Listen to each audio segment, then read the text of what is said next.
ከመይ ጌርና ኢና ዝነበረ ናይ ኢሜይል ሹምና ከም ብሓድሽ ናብ ዝደለናዮ ሱም ክንቕይር እንኽእል። ሰላም ክቡራት ተኸታተልተይ ከመይ ኣለኹምለይ? እምበኣርከስ ንብዙሕ ዓመታት እናተፀበናዮ ዝነበርና ናይ ጎግል ኣካውንት ኢሜይልና ስም ከም እንቕይሮ ይሕብረና ኣሎ። ካብዚ ሕዚ ጀሚርና ናይ ኣካውንትና ስም ደቢርኒ እዩ ዝበሃል ነገር የለን። ምክንያቱ ጎግል ኣካውንት ሴቲንግ ኣስተኻኺልና ኣሎ። ምስ ቴክኖሎጂ ንቅድሚት ዳይ ተኸታተሉኒ። ንሎማዓንቲ ኣብ ሞባይል ከርእየኩም ኣብ ዲስክቶፕ ወይ ከዓ ዓበይቲ ስክሪናት እትደልዩ ድማ ፓርቲቱ ኢልኩም ፅሓፉለይ። መጀመርታ ኣብ ሞባይልና ጂሜል ኣካውንት እቲ ነባር ተኸፊቱ ክህሉ ክኽእል ኣለዎ።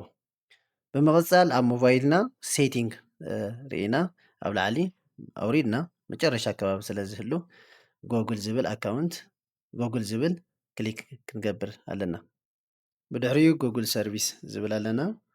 እቲ ዝነበረ ኢሜይል የምፀልና ክቕይራ ዝደሊ ሱም ክሊክ ይገብር። ብድሕሪኡ ፐርሰናል ኢንፎርሜሽን ዝብል ኣለና። ፐርሰናል ኢንፎርሜሽን ክሊክ ንገብር። ድሓር ኣብቲ ታሕቲ ኢሜይልስ ዝብል ኣሎ።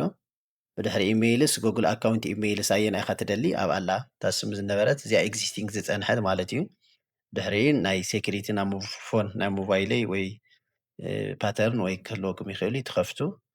ልክዕ እዚ ክንከፍት ከለና ሰርች ገይሩ ትክክል ናይ ባዕልትና ምዃኑ ሪኮግናይዝ ዝገብር። ብድሕሪኡ ቼንጅ ኣካውንት ኢሜይል ይብለና።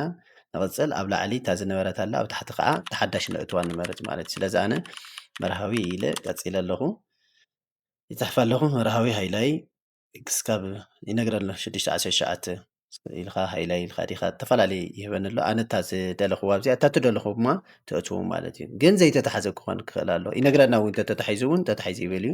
ስለዚ ኣነ መርሃዊ ሃይላይ ኢለ 12 እንተኢለዮ ምናልባት ተታሒዙ ኣይተታሓዘን ኦር በቃ ተጥዕመኒ 23 ይክብላ ሕጂ 23 ምስ በልኹ ይካን ቼንጅ ኢሜይል ቼንጅ ይገብራ ኣለኹ ማለት እዩ።